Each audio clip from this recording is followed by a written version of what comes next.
ആരുടെ കഥയാ? ഓക്കെ, പറഞ്ഞോ gold ലോക്കിന്റെ story.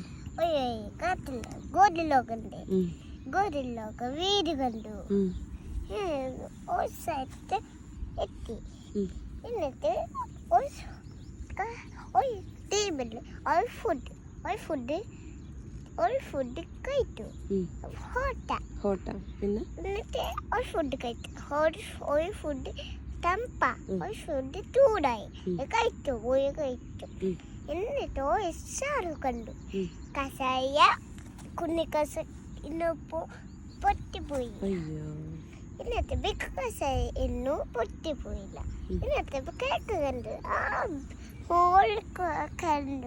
Small കിടക്കല. എന്നിട്ട് ഫ്രീ ബേറ്റ് വന്നു. എല്ലാം രസിച്ചിട്ട് എന്നിട്ട് ഗോൾഡിലോക്ക് ബീച്ച് പോയി. എന്നിട്ട് കരഞ്ഞിട്ട് ഓടിപ്പോയി. അയ്യോ കഷ്ടം. കഴിഞ്ഞു. കഴിഞ്ഞ. Okay, nice.